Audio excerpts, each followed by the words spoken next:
Mesdames et messieurs, bonjour. Bonjour à vous tous et toutes, ici et les autres salles aussi, parce que je vois qu'on est en train déjà donc de diriger les personnes vers les salles, les autres salons de l'Aubette. Sans plus tarder, donc, je vais donner la parole à Israël Nizan pour cette table ronde sur l'acharnement procréatif. Merci Nadia, merci Monique Bydlowski et René Friedman d'être venus, d'avoir accepté la controverse, s'il y en a une, sur un sujet sur lequel tout le monde attend, j'allais dire, l'expérience des temps argentés, parce que il nous faut le recul du temps et de l'expérience pour être capable, j'allais dire, de regarder au zoom arrière toute la pratique de l'aide médicale à la procréation. Chacun d'entre vous sait que nous avons en France plus de 120 centres d'aide médicale à la procréation qui ont une particularité quasiment unique au monde, c'est qu'ils sont tous gratuits. C'est pas que les traitements qui s'y déroulent ne soient pas chers, c'est relativement cher, mais la France a pris une décision dont on pourra peut-être reparler ensemble, qui est de donner une offre de soins considérable et totalement gratuite. Mais de surcroît, on entend par les médias de plus en plus une Portugaise de 67 ans qui a eu des jumeaux. Alors, Madame Tout-le-Monde se dit « Oh, mais ça c'est une bavure ». Mais ce que ça dit derrière, entre les lignes, c'est que puisque ça a eu lieu, c'est que tout est possible. Et c'est autour de ce tout est possible, mais aussi autour de l'utilisation énorme. On a quand même plus de 20 000 enfants issus des procréations médicalement assistées. Et je pense, René, que dans tes débuts, tu n'imaginais pas qu'un jour, on aurait une telle diffusion des procréations médicalement assistées. La question autour de laquelle on va tourner, c'est les utilise-t-on à propos ? A-t-on recours trop facilement du fait de la gratuité, de la disponibilité aux procréations médicalement assistées? Y a-t-il dans notre pays un acharnement procréatif? Et si oui, pourquoi? Est-ce à la demande des patients? Est-ce avec l'entretien des médecins? Voilà les questions auxquelles j'aimerais vous convier. Avec moi donc Monique Bydlowski, qui est psychiatre, psychanalyste et surtout directeur de recherche à l'INSERM. Elle avait été accueillie ou même recherchée par Émile Papiernik, l'ancien patron de René Friedman à Clamart. Et donc, elle a une certaine expérience et le recul nécessaire pour traiter cette question. Et René Friedman, qui est un peu mon maître, parce que mon aîné, et quand j'ai commencé à m'intéresser à l'AMP, bien entendu, je me suis tourné vers celui qui avait été à l'origine d'Amandine, c'est-à-dire la première fécondation in vitro en France en 1982. Et donc René Friedman a non seulement une notoriété dans notre pays, mais aussi une notoriété internationale dans le domaine de l'AMP. Et je dois dire qu'il a toujours une très forte activité en recherche, en enseignement, mais aussi le très grand avantage de prendre du recul par rapport à la pratique, ce qui est, de mon point de vue, une qualité pour un médecin. Et donc je vais d'abord donner la parole à Monique Bydlowski pour donner son point de vue et amorcer la table ronde. Avec une question? Oui, la question c'est, y a-t-il un acharnement procréatif dans notre pays? Et si oui, de quelle origine? Médecins, patients, les deux? Je pense qu'il faut peut-être revenir un tout petit peu historiquement. C'est vrai que j'étais en place dans le service du professeur Papiernik lorsque René Friedman et Jacques Testard ont réussi cette première française de la première fécondation in vitro, qui avait déjà été faite en Angleterre un an ou deux auparavant et dont les procédures étaient restées mystérieuses. Donc ils ont eu tout à réinventer au niveau procédural pour arriver à ce succès. Et je ne pense pas que l'acharnement procréatique était inscrit dans les débuts de cette affaire. Ça veut dire qu'il y en a un?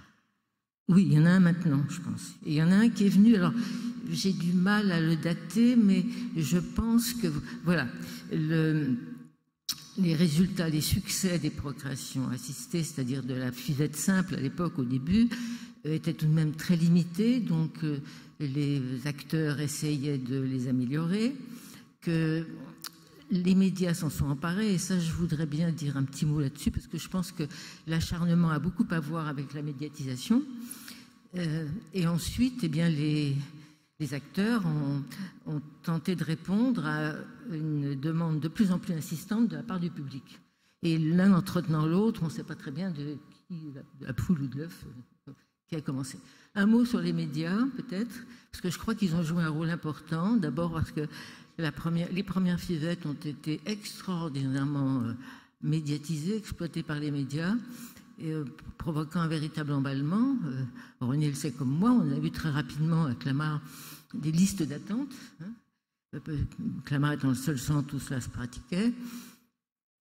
Alors qu'est-ce qu'il y avait derrière cet acharnement médiatique? À mon avis, il y avait plusieurs choses, au moins deux. Le premier, c'est une sorte, j'oserais pas dire de mensonge des médias, mais peut-être d'incompréhension des médias qu'ils ont fait partager au public. Ils ont vendu un peu au public l'idée qu'on allait fabriquer de la vie. Ce qui n'était pas le cas, puisque, au fond, la fécondation in vitro initiale, simple, est une opération de type, je dirais, orthopédique. On fait se rencontrer des gamètes qui ne veulent pas le faire dans la nature. Donc on n'inventait pas la vie. Il y a des travaux maintenant sur l'ADN, DNA, qui vont peut-être inventer, ce sont des travaux américains qui n'ont pas encore d'application, je dirais presque heureusement. On n'inventait pas la vie. On aidait à ce que celle-ci se développe. Mais je crois que ça a participé, cette incompréhension des médias, pour moi, elle a participé de l'emballement du public. Et l'emballement du public a entraîné l'emballement aussi des... Alors l'autre raison, je disais que je voyais deux raisons, les médias, et d'autre part, peut-être aussi du côté du public, une certaine... il n'y a pas de dénatalité en France, c'est pas le mot, mais quand même l'idée qu'à une époque de crise des valeurs, où les valeurs religieuses, les valeurs politiques et autres sont un peu en suspens, pour ne pas dire en régression, eh bien l'enfant, l'idée d'avoir un enfant plutôt, est une valeur refuge. Une valeur refuge, vous savez, comme pour paraphraser Françoise Sagan, un rayon de soleil dans de l'eau glacée, dans l'eau glacée du monde économique dans lequel nous sommes précipités. Et je pense que ces deux facteurs-là ont contribué à l'emballement de la chose. Alors, René Friedman, un couple qui a ses enfants normalement quand il les souhaite ne va pas dans un centre d'AMP pour faire péniblement dans un laboratoire ce qu'on pourrait faire avec douceur sous la couette. Y a-t-il plus de gens stériles? Notre société a-t-elle sécrété de la stérilité conjugale?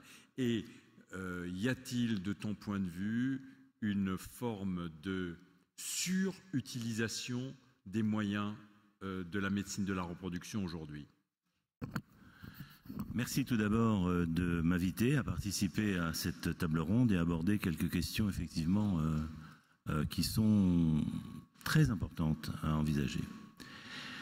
Je dirais tout d'abord, y a-t-il une surconsommation de ce que l'on peut offrir en médecine de la reproduction? J'ai envie de dire qu'il y a sans doute pour certains une surconsommation, sans doute pour d'autres une sous-consommation. Quand je veux dire sous-consommation, je veux dire surtout que les méthodes que nous proposons depuis 35 ans n'ont pas énormément évolué.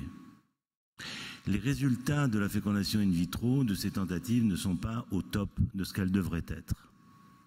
Ceci, il y a des raisons objectives, c'est-à-dire le fait que, par exemple, les femmes et les couples viennent dans la demande d'enfants trop tardivement, on y reviendra tout à l'heure. L'âge est un facteur qui s'est aggravé dans le temps, au cours de ces années, et l'âge est relié à une baisse de la fertilité chez la femme, pas chez l'homme, mais chez la femme. C'est incontestable et c'est le gros problème que nous avons. L'âge des patientes qui viennent en PMA aujourd'hui est beaucoup plus élevé qu'il ne l'était il y a 30 ans. Et puis, il y a le fait que nous n'avons pas peut-être tous les moyens, en tous les cas en France, pour mieux faire la fécondation in vitro, parce que pour mieux faire la fécondation in vitro, on est obligé, et c'est ce qui se passe dans le monde, de passer par un certain nombre de recherches. Or, il y a une limitation de la recherche incontestable dans les esprits et dans la réalité, et un certain nombre de phénomènes ne peuvent pas être abordés correctement. Alors, bien sûr, on regarde ce qui se passe dans le monde avoisinant et on peut en tirer des éléments, mais on ne peut pas forcément l'appliquer. Peut-être on reviendra sur ce point dans la deuxième table ronde plutôt que là tout de suite. Ce qui me vient à l'esprit par rapport à cette question de l'acharnement, c'est incontestable que les médias, comme Monique l'a dit, ont joué un rôle, mais j'ai envie de dire que la place de l'enfant en titre individuel, il est effectivement d'une souffrance lorsqu'il manque, pas lorsqu'il n'est pas désiré, mais lorsqu'il manque. Il est peut-être majoré par l'effet médiatique, mais il est en tous les cas vécu intérieurement de façon extrêmement sévère. Et donc face à cette demande, à cette souffrance qui est présentée, qu'est-ce que l'on peut faire ? Eh bien, ce que l'on peut faire, c'est analyser avec le plus de responsabilité en tant que médecin et savoir à des moments dire non. Mais il ne faut pas compter sur la société, il ne faut pas compter sur les éditions de demain des journaux par rapport à cette séance ou à d'autres qui vont toujours mettre effectivement, comme tu l'as cité, des cas exceptionnels ou des cas médiatiquement valables parce que ce sont des actrices connues qui sont enceintes et qui du coup font effet boomerang, effet boule de neige et on se dit pourquoi pas moi ? Donc la conjonction du tout est possible, la conjonction de l'accès relativement facile jusqu'à 43 ans en tous les cas, parce que c'est remboursé par la sécurité sociale en France, fait que, oui, pourquoi ne pas y aller? Et avec un argument qui vient tout de suite, mais docteur, vous me dites que j'ai 1% de chance d'avoir, d'accord, mais je la prends, c'est moi qui décide. Donc là, on se trouve un petit peu dans une difficulté. Parce que de quel droit on va dire non, vous ne pouvez pas y aller parce que franchement, vous avez 1% de chance de réussite et encore, comment voulez-vous mettre un pourcentage sur la tête de quelqu'un, sympathique ou pas? Mais entre 1 et 3%, c'est rien. Mais voilà, il y a toujours une histoire, la copine, la cousine, la sœur qui a été enceinte et on en connaît tous. La vraie difficulté, elle est que c'est très difficile de dire à quelqu'un un argument objectif et de dire non, là vous ne pouvez pas être enceinte, donc on ne fait pas. Il faut se baser sur la conviction que l'on peut avoir, sur l'analyse de l'histoire, sur le risque de détérioration qu'il peut y avoir sur l'équilibre psychique d'elle ou du couple, pour dire écoutez, il faut amener le couple à cette même position. C'est-à-dire que vous ne pouvez plus. D'ailleurs, toute la médecine a changé, comme vous le savez. On ne peut plus décréter ce qui est bien pour autrui. On peut conseiller et essayer d'obtenir l'adhésion. Mais encore faut-il donner quelques arguments. Donc voilà un peu le schéma avant de revenir plus dans le détail. Il y a un vieillissement incontestable des demandes d'enfants. Ça, c'est un énorme problème. On pourra revenir après, est-ce qu'on peut prévenir, est-ce qu'on peut essayer d'éviter. Mais enfin, aujourd'hui, c'est ça. Il y a, je dirais, une médiatisation qui a fait croire que tout est possible. Et évidemment, les femmes de 45 à 50 ans qui sont enceintes, c'est pas inscrit ici que c'est un don d'ovocytes. Hein, elles le disent pas forcément, mais c'est un don d'ovocytes. Voilà. Donc, font croire que tout est possible, y compris avec ses propres ovaires. Et nous sommes dans la difficulté de dire mordicus en tapant le poing sur la table, mais non, ça ne peut jamais marcher. Parce qu'on a, nous aussi, des surprises qui arrivent et qui font que, voilà, epsilon, ça marche. Donc, c'est dans tout ça qu'il faut essayer de trouver une conduite pour aller avec les patients vers là ce qui est bien pour eux. Et ce qui est bien pour ce couple-là ne sera pas forcément bien pour le couple suivant. Un peu une difficulté pour les médecins de savoir dire non dans une médecine de la demande. Mais Monique Bydlowski, est-ce qu'il y a une augmentation de la stérilité et est-ce qu'il pourrait y avoir des stérilités qui ne sont pas tout à fait du ressort de l'aide médicale à la procréation? Alors, il est clair qu'il y a une augmentation du nombre de consultations pour infertilité. Comme l'a dit René, on est tous confrontés à ça. L'âge de plus en plus tardif de la première conception, aux limites même des capacités de l'horloge biologique qui, chez la femme, faiblit aux environs de 30 ans. Donc ça, c'est un fait de société sur lequel on pourrait parler longtemps, mais ce n'est pas de ça dont je veux parler. Moi, grâce à la présence de René Friedman à Clamart et puis de ses émules, j'ai hérité, on pourrait dire, dans mes consultations, qui sont des consultations de psychiatrie, de psychothérapie, j'ai hérité de toutes les laissés pour compte des PMA. Et ce nombre croissant de recalés de l'AMP m'ont permis de développer une vraie clinique de l'infertilité énigmatique, comme vous disiez, comme on dit toujours peut-être, et de me rendre compte de plusieurs faits. Le premier fait est le plus important, et je voudrais insister car c'est pas tellement connu des médecins qui en tiennent pas vraiment compte, c'est qu'en fait il y a deux sortes d'infertilité. Il y a les infertilités secondaires, ce sont des femmes qui ont déjà conçu une fois et cette conception tarde ou ne réussit pas à se reproduire. Alors, ces femmes qui ont déjà conçu une fois, c'est peut-être des fausses couches précoces, c'est très souvent des IVG de l'adolescence, hein, ou bien alors plus dramatiquement, ce sont des femmes qui ont, de façon plus évidente, qui ont perdu un bébé à la naissance ou une mort fœtale in utero, une mort périnatale. C'est ce que j'appelle les infertilités secondaires. Je les opposerai à ce que j'appelle les infertilités primaires, qui sont des femmes qui, elles, n'ont jamais conçu. Alors, elles n'ont jamais conçu souvent parce qu'elles ont maintenu leur contraception jusqu'à 30 ans et davantage. Et on dit souvent, comme une blague entre nous, qu'il y a des femmes qui passent directement de la pilule à la PMA, hein, pratiquement sans espace libre.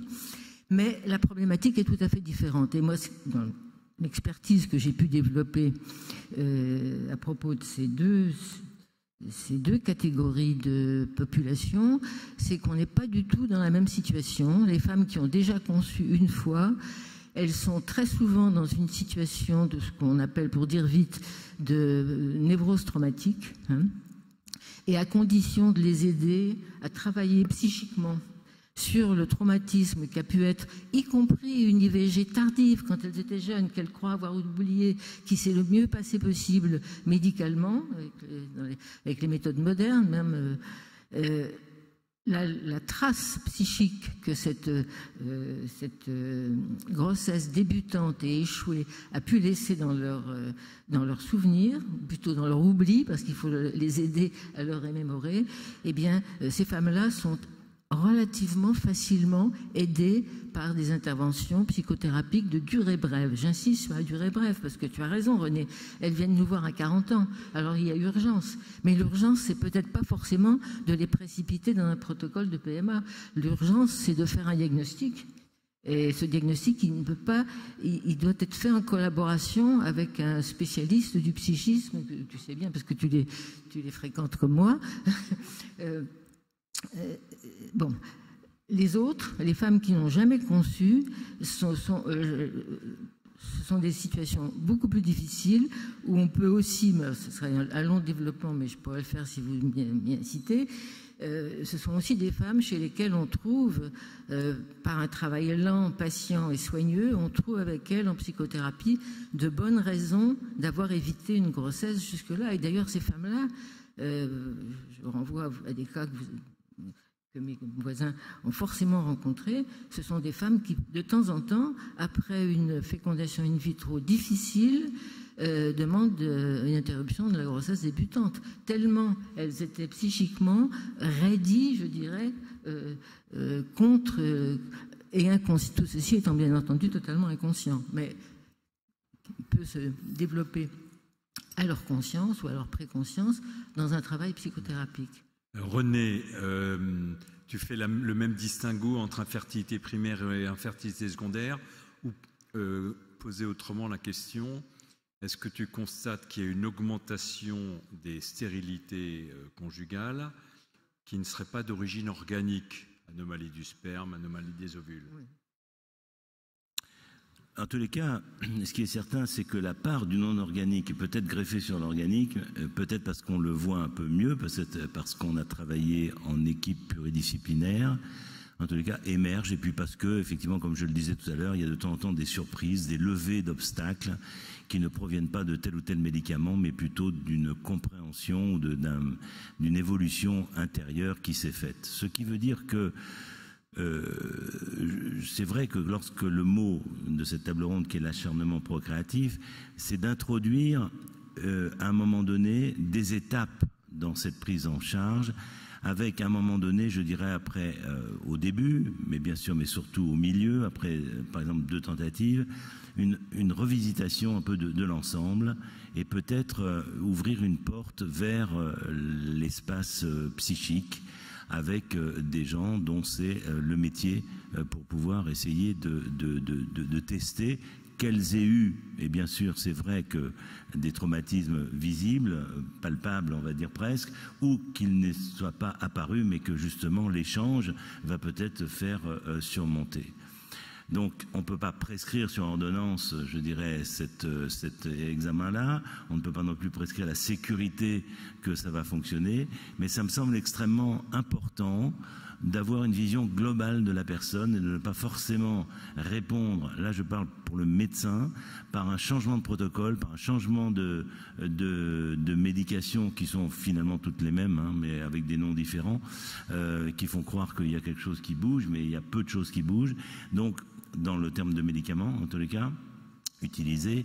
Donc, ce qui veut dire que, voilà, c'est une façon de rebattre les cartes à un moment donné et ne pas avoir une réponse que technique. Parfois, elle est nécessaire. C'est ce que je disais pour commencer. C'est quand tu me posais la question, est-ce qu'il y a trop?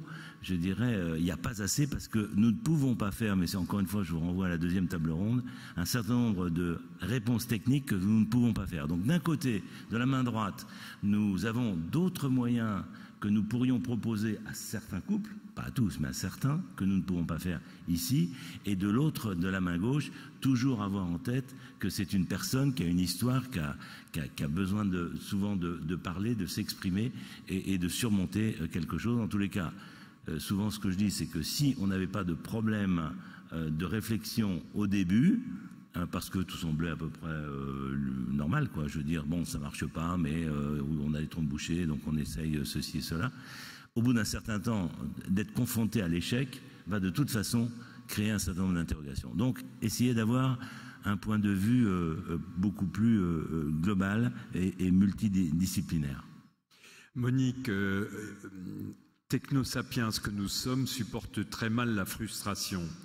Avec toutes les techniques d'AMP, nous avons reculé le réel. Là où autrefois, une femme qui avait les trompes bouchées, on était bien obligé de lui dire « Madame, vous n'aurez pas d'enfant », aujourd'hui, on a trouvé une parade médicale et le réel a reculé. Il a reculé, reculé, reculé. Et est-ce que on ne peut pas dire que les couples d'aujourd'hui demandent de plus en plus de techniques, comme dans tous les autres domaines, et qu'ils ne sont pas très prêts à se remettre en question et à se poser des questions sur la cause de leur stérilité, car il y aurait une technique qu'on n'a pas essayée sur eux et qu'on pourrait essayer? Je trouve que tu es sévère avec les couples d'aujourd'hui. Moi, je suis frappée, au contraire, de rencontrer beaucoup de patients qui viennent me voir en posant eux-mêmes leurs limites. Bon, on va essayer l'insémination avec IAC, enfin l'insémination avec l'intérieur du couple. On va essayer peut-être une FIV traditionnelle ou 2. Et puis déjà, il commence à coincer la congélation embryonnaire. Il y a beaucoup de gens que ça refroidit, c'est le cas, sans faire de mauvais jeu de mots.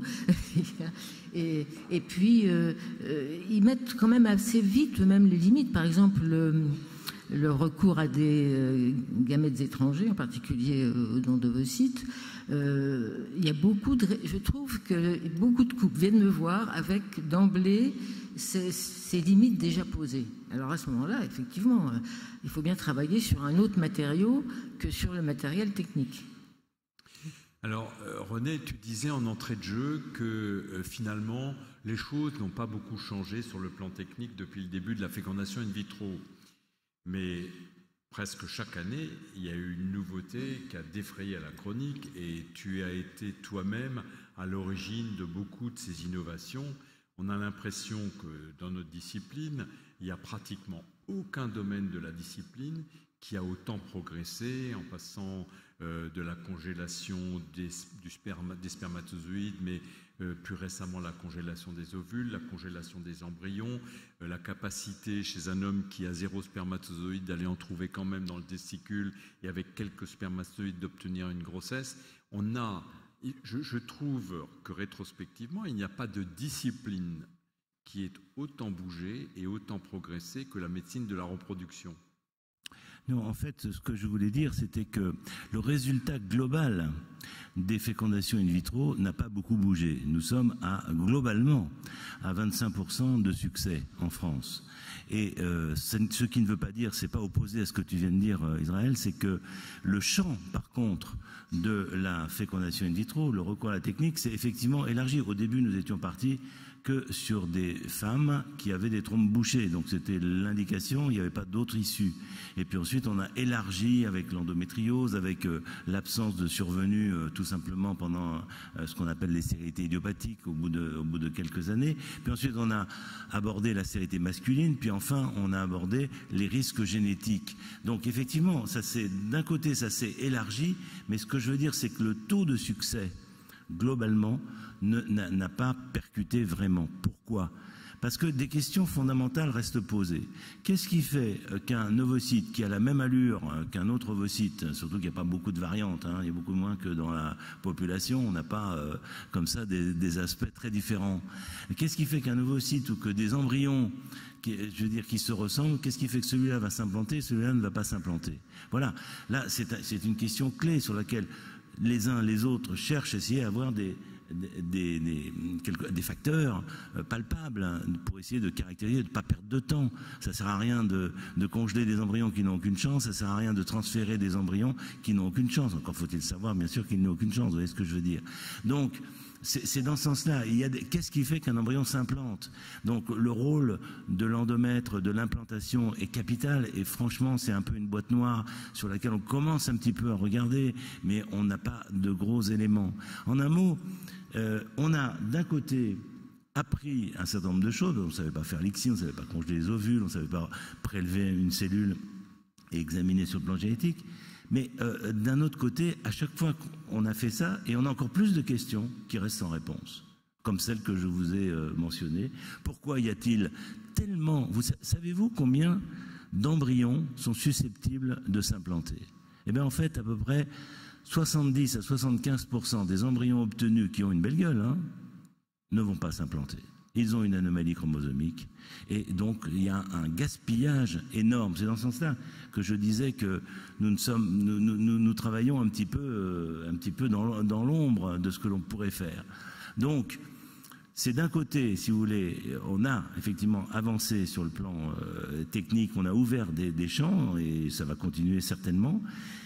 Mais en même temps, il y a des éléments fondamentaux qui font qu'on ne sait pas pourquoi ça va marcher, pourquoi ça ne va pas marcher. Souvent, en consultation, comme toi, on a un couple qui vient et qui fait « Mais docteur, pourquoi ça n'a pas marché ?» Je ne sais pas. Je ne sais pas, je ne peux pas vous dire. Tout était normal et tout ça. Bon, le problème, c'est que quand ça marche, rarement on pose la question. On ne vient pas vous dire « Docteur, mais pourquoi ça a marché ?» Parce que tout le monde est tellement content que, hop, on oublie. Mais en fait, on ne saurait pas dire pourquoi. Donc, en un mot, c'est d'être un peu précautionneux sur le fait que nous sommes encore dans une zone de méconnaissance énormissime et que la seule façon d'y remédier, c'est de continuer effectivement en même temps, comme je disais, bras droit, on essaye de comprendre des mécanismes, on fait des études, bras gauche, on s'aperçoit qu'il y a une part mystérieuse, une énigme, une butée qui fait que tout n'est pas résolvable dans la biomédecine, quoi. Monique, la plupart des 130 centres dont je parlais tout à l'heure ont des listes d'attente, c'est-à-dire qu'on ne peut pas dire que les médecins de la reproduction soient au chômage ou qu'ils aient pas assez de travail. Il y a beaucoup de monde qui vient consulter pour de la procréation médicalement assistée. Et on pourrait dire que peut-être parmi toutes les femmes et les couples qui sont acceptés aujourd'hui, il y en a quelques-uns qu'on aurait dû refuser soit parce qu'ils ont un taux de chance de succès tellement faible que leur proposer un traitement lourd, compliqué, etc., pour un résultat qui sera nul ne serait pas bon, mais pour d'autres raisons, parce que, par exemple, on peut estimer que ce n'est pas la meilleure solution pour eux pour être enceinte. Il y a donc un problème avec la capacité des médecins à dire non, comme le disait René. Ce sont des médecins qui sont là pour essayer de combler le désir et la demande des patients. Et comment pourrait-on faire pour que ces médecins apprennent à dire non? Alors, juste avant de répondre à cette question, que je n'élude pas, je voudrais juste dire un mot à René à propos du gaspillage. Le gaspillage dont tu parles, c'est le gaspillage de la nature, car la nature, elle est hyper pléthorique, elle fabrique énormément, beaucoup plus de graines dans toutes les espèces qu'il n'en est nécessaire pour la reproduction, même à l'identique. Oui, attends, excuse-moi, c'est la nature aidée quand même des médicaments qu'on donne. Parce que quand même, normalement, c'est un ovule et là, on en a 10. Donc, on joue avec. Tu aggraves le phénomène, d'accord. Alors, pour répondre à la question du non, eh bien, je m'appuierai sur mon expérience parce que, comme René le sait très bien, j'ai beaucoup travaillé à Clamart en binôme avec mes collègues gynécos, malheureusement pas avec toi, mais avec Madeleine Winzer, avec Bernard Fonty. Bon. Et j'ai pu assister justement à cette difficulté qu'éprouvent les gynécos devant des demandes trop insistantes, devant au contraire une idéalisation trop extrême, qui, tout narcissisme mis à part, peut quand même mettre mal à l'aise. Et je suis assez sensible, moi, dans l'expérience du binôme, on discutait beaucoup après chaque consultation, et je pense qu'il y a dans les consultations comme ça des clignotants qui s'allument et qui témoignent souvent du malaise du médecin face à la façon dont les patients insistent. Et, bon. En même temps, si tu veux, tout ce qui est du registre de la mécanique ou de la physiologie, ça s'explique. Mais ce qui est du registre du malaise du patient, de sa détresse, etc., ça ne s'explique pas, ça s'entend, ce qui est tout à fait différent. Et ça s'entend avec une faculté dont nous sommes tous munis, qui est à plus ou moins un titre, mais en principe, les médecins sont quand même privilégiés. Ça s'appelle l'empathie. Et je pense que l'empathie du médecin est très, très sollicitée dans ces consultations. D'où la difficulté, en effet, à dire non. Mais il est plus facile, plutôt que de dire non, il est beaucoup plus facile si tu reprends l'anamnèse d'une patiente, que tu t'aperçois qu'elle a 40 ans, qu'elle a sauté toutes les étapes possibles où elle aurait pu se trouver en situation de se trouver enceinte, qu'elle a chaque fois zappé parce que c'était pas le bon conjoint, c'était pas le bon appartement, c'était le patron qui voulait pas de femme enceinte dans son bureau, etc., etc. On peut énumérer tout ce qui conduit les femmes à consulter à 40 ans. Eh bien, si on revisite un peu l'anamnèse de ces femmes, je pense que le médecin peut justement leur dire, plutôt que de se précipiter dans une technique innovante, dans la dernière sortie, est-ce que vous ne pensez pas qu'il serait utile pour vous de reprendre les éléments de votre vie avec un spécialiste, bien sûr je plaide pour ma paroisse, mais de reprendre ces éléments de votre vie et de voir à quelles étapes vous avez laissé passer. Alors, c'est pas seulement de la morale, c'est aussi qu'en les aidant dans cette direction, je dirais qu'on aide les femmes à devenir l'auteur de leur histoire et non plus la victime d'un mécanisme qui ne se fait pas. René, j'ai envie de te poser la même question. Je sais que toi, tu sais dire non. Par exemple, oui, dans les stérilités utérines définitives dont on reparlera tout à l'heure. Alors, quelles sont pour toi les frontières? Est-ce qu'il y a des frontières d'âge? Est-ce qu'il y a des frontières de réalisabilité de la procédure? Et comment fais-tu pour dire non?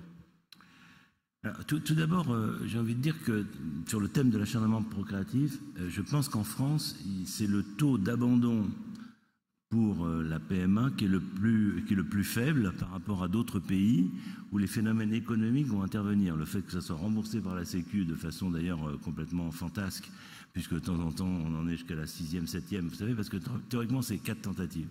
Mais en fait, à un moment donné, quand le couple demande l'autorisation, il va avoir une date. Et donc, se basant sur la date, il peut faire un certain nombre de tentatives qui dépassent les 4. Enfin bon, selon les endroits, c'est un peu tout et n'importe quoi. Quoi qu'il en soit, donc déjà, ce facteur d'investissement est différent quand vous voyez dans des pays où il y a une participation financière qui n'existe pas en France et qui mériterait quand même qu'on y réfléchisse un peu sur la conséquence que l'on a. La conséquence que l'on a, comme je l'ai dit tout à l'heure, c'est que comme il n'y a pas cette limite-là, l'autre limite, elle est de dire, bah, écoutez, docteur, vous êtes bien gentil, mais moi, je prends les 1%, et voilà, compassion ou pas compassion. Si ça vous plaît pas, je vais voir quelqu'un d'autre, et puis c'est tout, et je trouverai bien quelqu'un qui me prendra dans cette histoire. Alors, que faire par rapport à ça ? Que faire par rapport à ça ? D'abord, c'est d'être soi-même convaincu, bien entendu, et d'ouvrir la porte, en tous les cas, de la parole vraie. Et souvent, j'entends comme une espèce de soupir de la femme, c'est souvent la femme, parce que c'est elle quand même qui subit les choses, parfois l'homme, mais je veux dire, c'est quand même plutôt la femme, une espèce de soupir de soulagement, parce qu'on a dit qu'on allait peut-être s'arrêter. D'un seul coup, là, c'est... parce qu'effectivement, on en parle au lieu d'être dans cette espèce de mécanique de reproductivité, de changement de protocole sans avoir le temps de prendre sa respiration. Ça ne veut pas dire qu'on va s'arrêter. Ça veut dire qu'en tous les cas, on commence à y penser. Et peut-être on va même un peu plus loin selon les cas. Et moi, je trouve que bien sûr qu'il faut sans doute un peu l'expérience, la notoriété, on va dire, c'est plus facile parce que voilà, on vient voir le dernier, on vient voir quelques personnes qui sont connues dans le domaine, comme voilà, ça pèse sur les épaules parce que c'est pas facile. Puis, en plus, on se trompe de temps en temps, soyons clairs. Bon, voilà. Donc, c'est pas si simple. Mais néanmoins, je pense que de dire ce que l'on ressent et d'envoyer la balle pour qu'il y ait une réflexion, peut-être repris par un confrère plus d'ordre psy, on va dire, est peut-être très intéressant de ce point de vue-là. Maintenant, quand Monique, tu parles des femmes de 40 ans, je souris. Parce que j'ai envie de dire, tu sais, c'est comme quand on voyait les grossesses tardives dans notre formation il y a 10-15 ans, c'était les femmes de 35 ans. Puis après, c'est devenu les femmes de 40 ans. Puis aujourd'hui, on rigole, parce que les femmes de 40 ans, c'est ce qu'on a tous les jours. C'est plus tardif. Aujourd'hui, ce qu'on a à faire, c'est entre 45 et 50 ans. Les consultations où on ne sait pas quoi faire. Où il y a encore une croyance, justement, à ce que ça pourrait marcher. Donc, c'est important de voir cette évolution. Cette évolution dont tu as dit, et tu as dit toi aussi, un peu quelles étaient les raisons qu'on n'arrive pas tout à fait à... Bon, quoi qu'il en soit, c'est vrai qu'il faut, en tous les cas, essayer de faire cette démarche qui n'est pas une démarche administrative, puisqu'il n'y a pas de limite au-delà de 4, vous avez compris. Ce n'est pas une démarche financière, puisqu'il n'y a pas de blocage financier. C'est donc une démarche de conviction. Donc, à un moment donné, percevoir que l'équilibre de la personne est en enjeu parce qu'elle est complètement obsédée par cette situation-là et que ça risque plutôt de la détruire le couple plutôt qu'autre chose, et de mettre le frein, ou peut-être des alternatives dont nous parlerons aussi, et il faut en parler, le don d'ovocytes en particulier, mais en tous les cas, arrêter cette procédure qui est lourde et qui est surtout inefficace. Un des éléments de ce qu'on peut appeler l'acharnement procréatif est la prise en charge depuis toujours à 100% de l'aide médicale à la procréation. Monique, est-ce que tu penses qu'il faut garder cela ? Je sais qu'il n'est pas question de le supprimer parce que ce serait politiquement incorrect, mais est-ce que tu penses que c'est raisonnable, la prise en charge à 100%? Déjà, ce qui a été raisonnable, c'est de limiter à 4 tentatives. Moi, j'ai connu, comme toi aussi, des femmes qui en faisaient 10 et 15 quasiment chaque cycle pendant des années. Alors là, ça a été une grande chose que de limiter les dégâts. Après, la gratuité fait partie, en effet, un peu de notre idéal de société en France. Ce qui est exceptionnel, en Espagne, c'est pas du tout le cas, par exemple. Si je fais une réponse citoyenne, je dirais que la gratuité, c'est bien. Ça fait quand même la sécurité sociale pour tout le monde, ou presque. Ça fait encore partie des choses dont on peut être fier en France. Mais ça donne... Mais j'y ai droit. Ça donne le droit à l'enfant, non? Le droit à l'enfant, c'est plus compliqué que ça, à mon avis. C'est pas parce qu'on y a droit que les gens se calent sur les PMA, à mon avis. C'est pas seulement pour des raisons de droit. Non, j'ai pas de contre-exemple. Je ne sais pas. Je ne sais pas si ça marcherait mieux si c'était payant. Voilà. J'en sais rien. J'ai pas d'idée. Peut-être qu'on a l'exemple d'autres pays où les résultats seraient-ils meilleurs si les prises en charge n'étaient pas prises en charge gratuitement. Ton opinion, René, sur la prise en charge à 100% de l'AMP? Oui, je pense que il faudrait en tous les cas que les cas de tentative soient bien contrôlés, ce qui n'est pas le cas.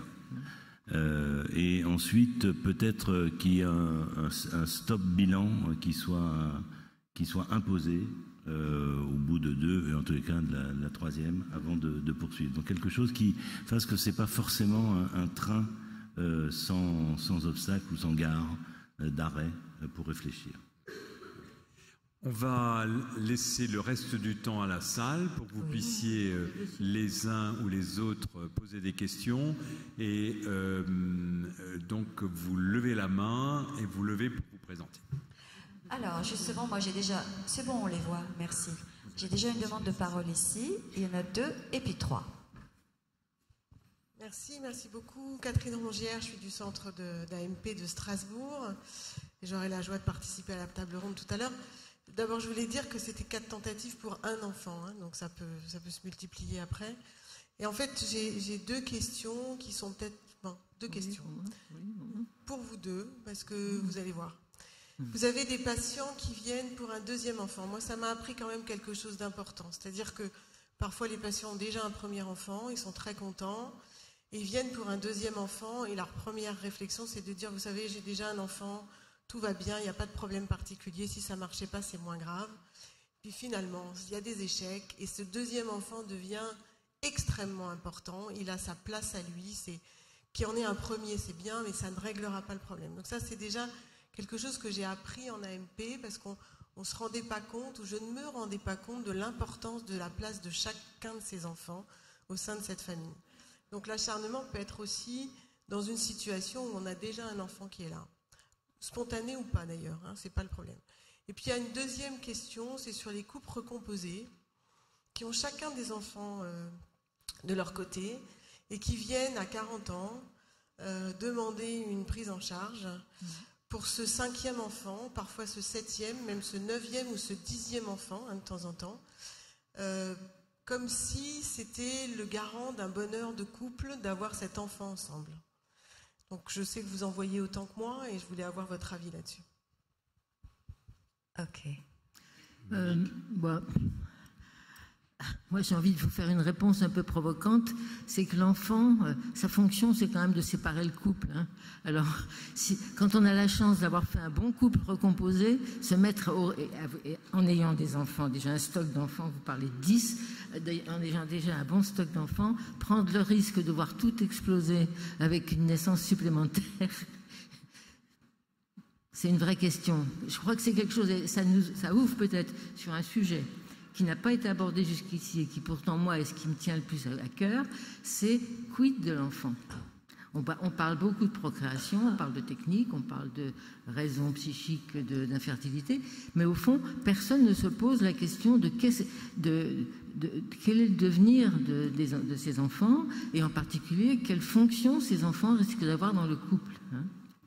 Et alors, la question du 2e enfant, mais il faudrait effectivement des séances de psychothérapie à cette femme pour comprendre qu'est-ce que ça signifie pour elle, le 2e enfant. J'ai une grosse expérience de ça. Des femmes qui veulent absolument un 2e enfant, vous pouvez être tranquille, il y a toujours un 2e, soit un mort, soit un mort-né, soit une catastrophe arrivée dans une des 2 lignées, mari ou de la femme, au niveau du 2e enfant, qui rend ce 2e enfant tellement problématique.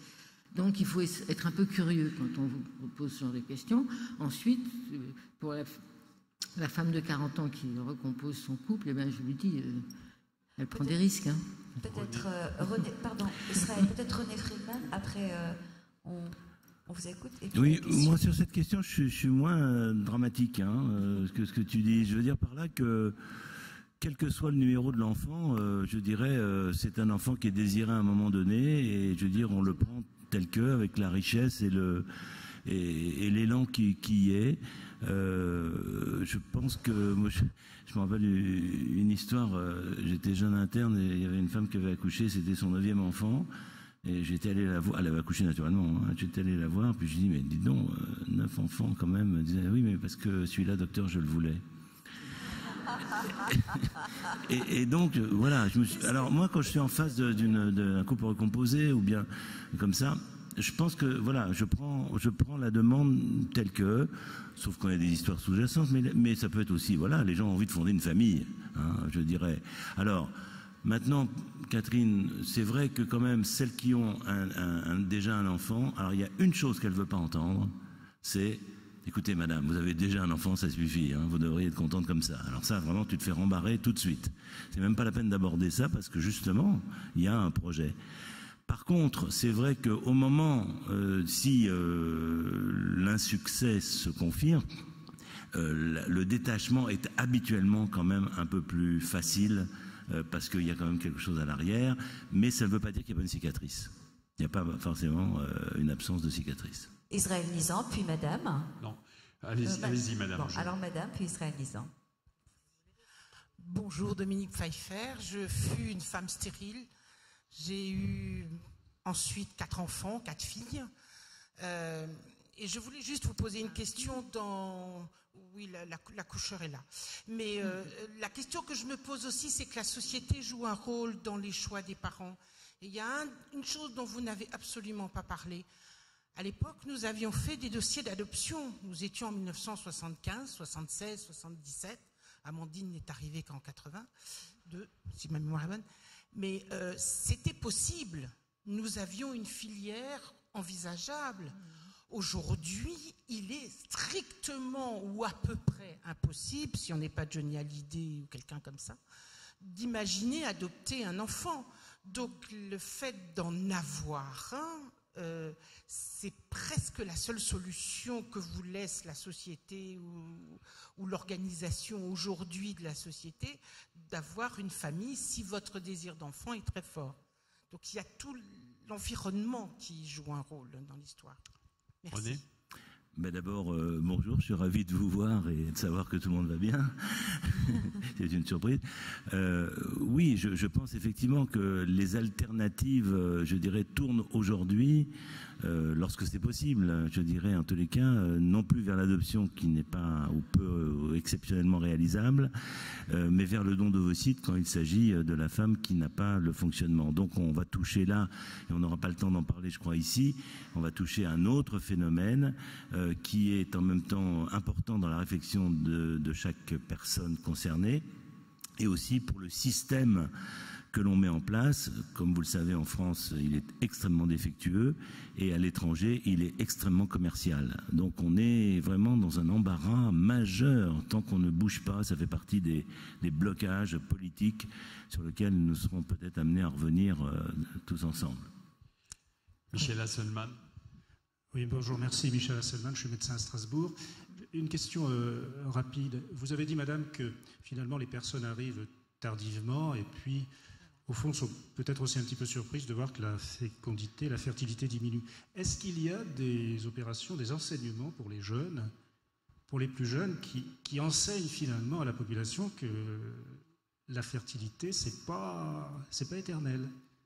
Alors, personnellement, chaque fois que j'ai affaire à des éducateurs, j'ai eu l'occasion d'intervenir à plusieurs reprises auprès d'éducateurs d'adolescents scolaires, je trouve que c'est une question qui doit faire partie de l'éducation sexuelle des jeunes. Savoir que la fertilité féminine, elle est en plateau, je dirais, de 18 à 28 ans, et qu'à partir de 28 ans, tout doucement, elle décline, et les femmes qui, actuellement, la fertilité moyenne, c'est autour de 30 ans, enfin, la première conception, c'est autour de 30 ans chez la femme, et je pense que les femmes ne sont pas tellement au courant, je suis d'accord. Mais ça me paraît être une des missions des éducateurs en matière d'éducation sexuelle. René ? Oui, alors je pense que les femmes, les hommes n'ont pas entendu ou n'ont pas voulu entendre. Parce que ça a été dit, ça a pu être dit, mais ça n'a pas forcément été entendu parce qu'on se pense au-delà de tout ça. Ça, c'est un premier point. Le deuxième point, c'est que malheureusement, comme vous le savez, l'éducation sexuelle, peanuts. On a du mal à faire les 3 heures qui étaient prévues dans l'éducation nationale, à moins de le faire peut-être en allemand ou en latin, je sais pas. Vous voyez ce que je veux dire. Donc, ça ne fait pas partie des priorités, en tous les cas, de l'éducation. Alors, reste un élément sur lequel personnellement je milite, j'essaye en tous les cas, c'est qu'en fait, vous allez recevoir par la sécurité sociale un courrier à un moment donné disant qu'il faut faire des frottis pour éviter le cancer de l'utérus, qu'il faut faire des mammographies à partir de tel âge pour pouvoir dépister le cancer du sein. Et hommes et femmes, nous allons recevoir un papier de la Sécu disant qu'à partir de 50 ans, il faut quand même rechercher le cancer du côlon. Très bien. Pourquoi est-ce qu'à partir de 30 ans, de 32 ans, 33 ans, parce qu'aussi à 18 ans, on n'a pas l'écoute et on n'intègre pas, même à 16 ans, on n'intègre pas ce point-là, l'enfant, c'est pas du tout à l'ordre du jour, c'est plutôt absence d'enfant. Donc, pourquoi est-ce qu'à ce moment-là, il n'y aurait pas effectivement une action de santé publique qui informerait les femmes surtout de la baisse de la fertilité, éventuellement la possibilité de tester sa fertilité par des examens qui ne sont pas absolus, mais qui permettent quand même de savoir un petit peu où est-ce que vous en êtes pour soit accélérer le mouvement sous la couette ou le mouvement au médecin. Donc je pense que ça serait une bonne action de santé publique d'alerter à un moment donné, il faut fixer l'âge, bien entendu, ça mérite peut-être quelques réflexions supplémentaires, mais je dirais entre 32 et 34 ans, au moins d'un bilan de fertilité pour celles que ça préoccupe. Celles que ça ne préoccupe pas, tant pis, mais au moins tout le monde aura été informé. Il y a 2 demandes de parole ici, madame. Alors, je suis assez étonnée, et je dirais presque attristée, du fait qu'on ne parle pas du tout de la fatalité. Comment se fait-il que... cette notion de... comme si le manque venait à manquer et si on ne pouvait pas faire ce travail de la vie qui est d'accepter justement cette notion de fatoum, autant pour l'enfant qui ne peut pas venir que par exemple pour le vieillissement, pour la mort, pour beaucoup de choses. Le travail de la vie, ce serait peut-être quand même de convoquer de nouveau cette notion de fatalité, de fatoum et vivre avec. Monique. D'une manière heureuse, pas forcément malheureuse. Moi, je suis assez d'accord avec vous. Je pense que toute vie comporte du manque. Alors, ça peut se situer en toutes sortes de lieux, du côté des deuils, du côté de tout ce qu'on n'a pas pu réaliser. Et le manque d'enfants n'est pas forcément... moi, je dis volontiers aux femmes, il n'y a pas que les enfants dans la vie. Si la fatalité est du côté du manque d'enfants, eh bien, pourquoi ne pas cultiver des sublimations qui peuvent être artistiques, amoureuses. Je dis amoureuses parce que je suis convaincue qu'il y a plus de Philémon et Baucis sans enfants qu'avec. Amoureuses, donc je disais, politiques, créatives d'une manière ou d'une autre.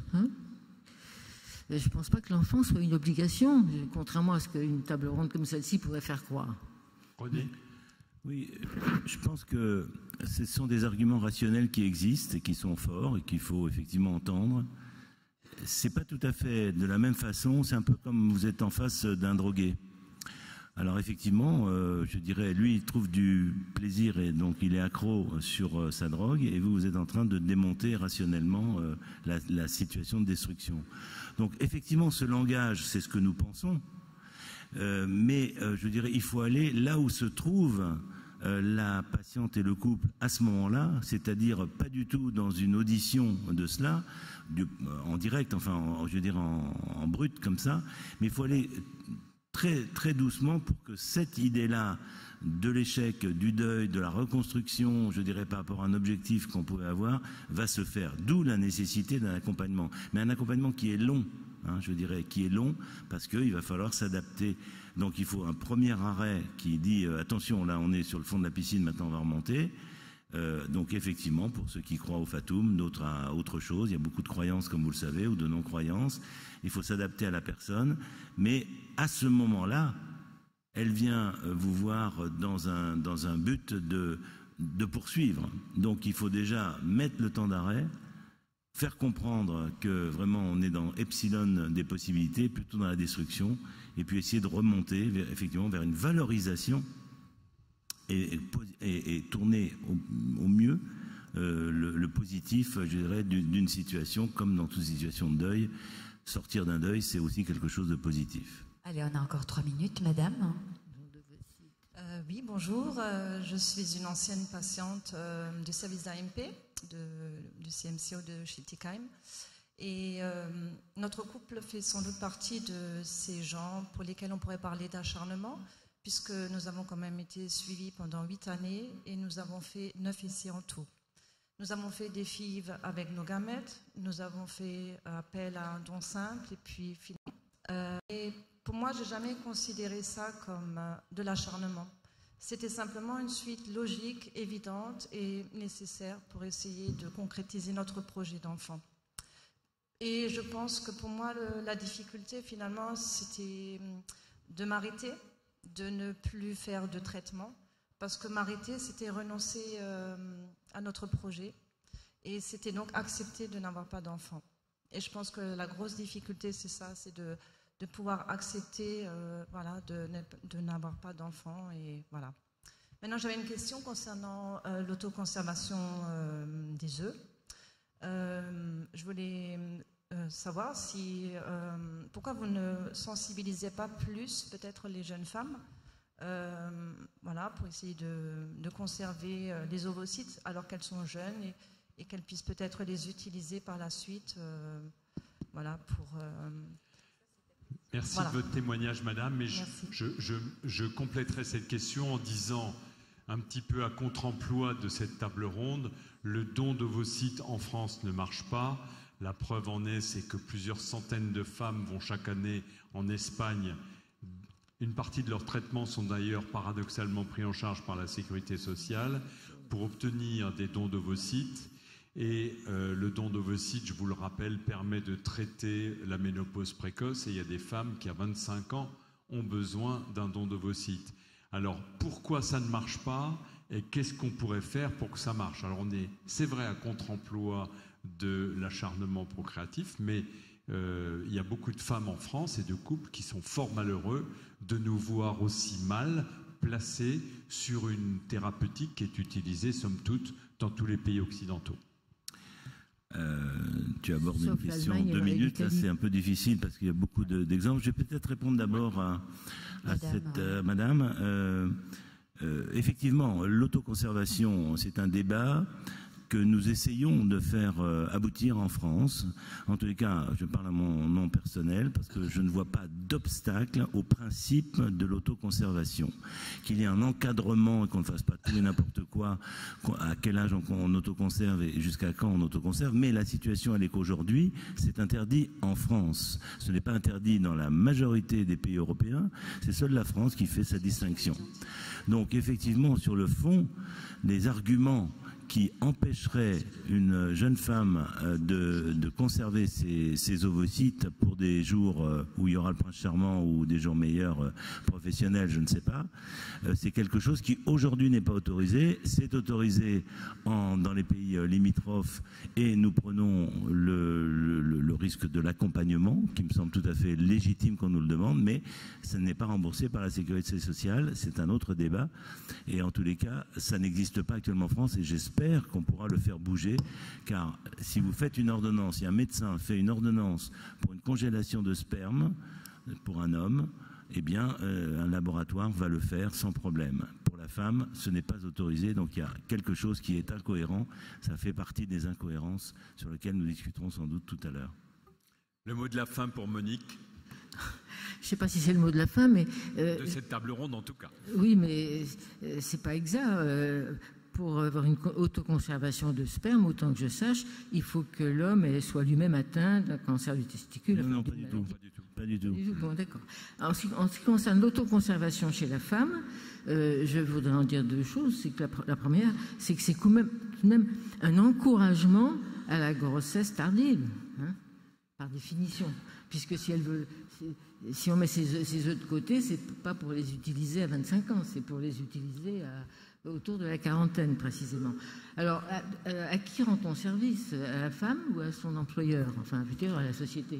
Nous sommes nombreux à penser que les femmes sont assez raisonnables et qu'on devrait leur offrir cette possibilité-là comme on l'a offert aux hommes.